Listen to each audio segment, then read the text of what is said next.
Votre programme préféré avec Terre de Fenêtres. Fenêtres, baies, portes et volets pour rénover votre habitat.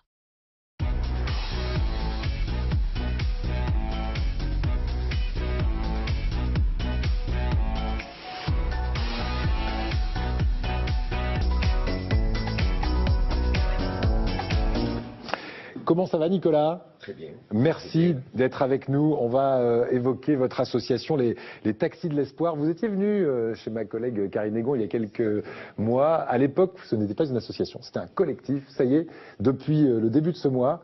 Le 12 mars. Le 12 mars. On est une association. Eh ben bravo pour ça déjà. C'est gentil, merci beaucoup. On va rappeler ce que sont les Taxis de l'Espoir.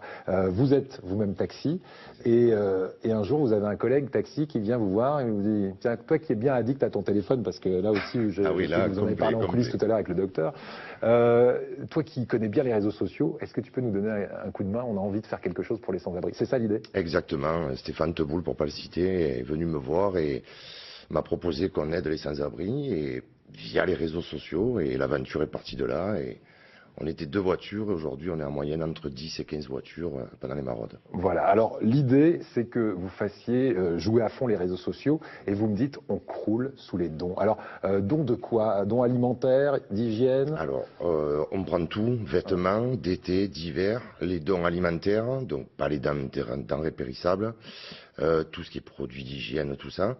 Et on a, d'ailleurs je profite de votre émission pour remercier, on a le sénateur Bruno Gilles qui a entendu notre appel, qui nous a trouvé un local, voilà. Mais on a peur que dans les mois prochains, le local soit encore plus de dons et on chercherait un plus grand local. Voilà. Donc on profite de votre émission pour justement lancer l'appel. Et c'est là qu'on va effectivement faire jouer la solidarité, puisque cette émission est là pour ça. Un coup de pouce pour cette association qui cherche un local. Donc on fait appel à quoi? À des entrepreneurs, à des particuliers qui auraient un lieu à vous proposer. Qui veut faire une bonne action, qui a un grand hangar, qui veut nous permettre d'accéder quand on veut, pour qu'on puisse stocker les habits, les dons, les trier, les préparer pour faire nos maraudes. On est preneur, on prend tout. Ouais. Et vous m'avez dit ce qui fait que les gens donnent volontiers, c'est que vous faites des vidéos en direct sur Facebook à chaque fois que vous allez faire une maraude. La dernière, c'était la semaine dernière, c'était jeudi dernier.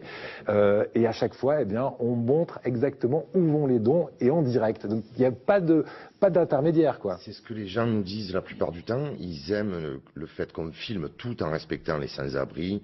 On ne filme que ceux qui sont d'accord, mais les gens nous ont dit que ce qu'ils apprécient, c'est qu'ils voient où vont leurs dons. Ouais.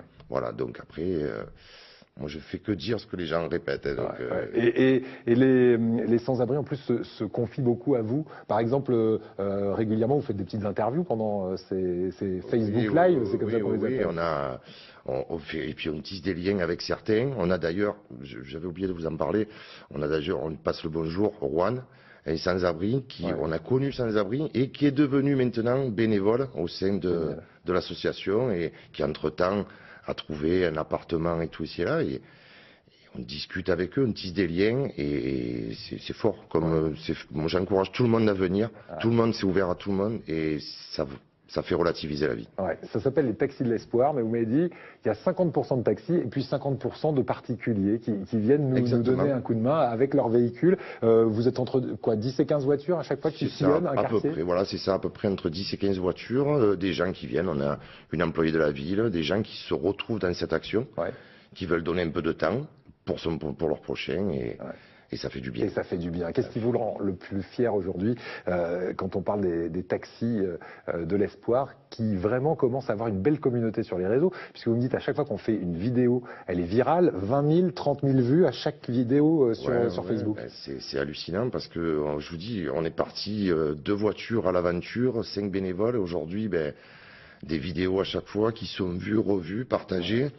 Et c'est ce qui nous rend le plus fiers, c'est tous les gens qui nous suivent, qui partagent, et surtout ceux qui donnent.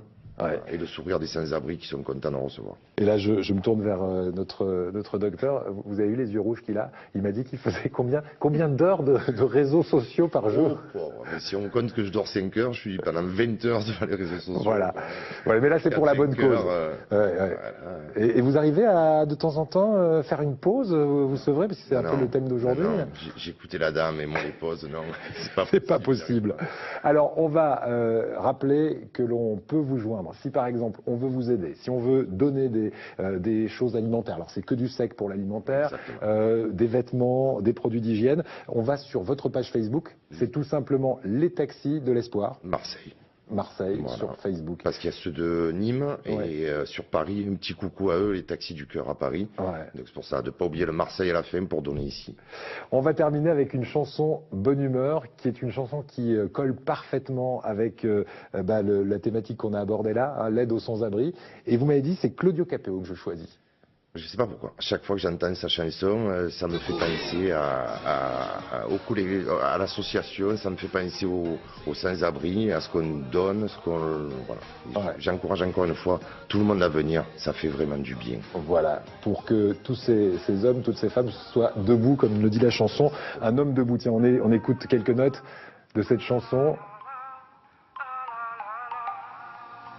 Merci bien pour la pièce, en ce moment c'est dur, je confesse, moi je vais m'en sortir, je l'atteste, toujours avoir un toit, une adresse. C'est effectivement une chanson, on s'en est pas peut-être aperçu pour certains d'entre vous, parce que quand on écoute une chanson, on n'écoute pas forcément toujours les paroles, on se dit tiens c'est un tube, c'est sympa, j'aime bien l'écouter, mais ça parle d'une partie de la vie de Claudio Capéo, le chanteur, qui lui aussi a connu la rue pendant un temps. Exactement, et c'est pour ça que cette chanson me fait penser à tout ce qu'on apporte à ces sans-abri, une couverture, un sourire, une poignée de main. Voilà. Et un peu de chaleur humaine pour leur permettre de s'en sortir plus vite, parce que souvent ils arrivent aussi à s'en sortir grâce à des gens comme vous. Donc vraiment bravo. Merci Nicolas Varenne. Merci à vous. Et n'oublions pas que dans la rue, il y a des gens de toutes catégories socio-professionnelles. Vous rencontrez aussi parfois des chefs d'entreprise. À tout le monde. Absolument. Merci à vous. Allez.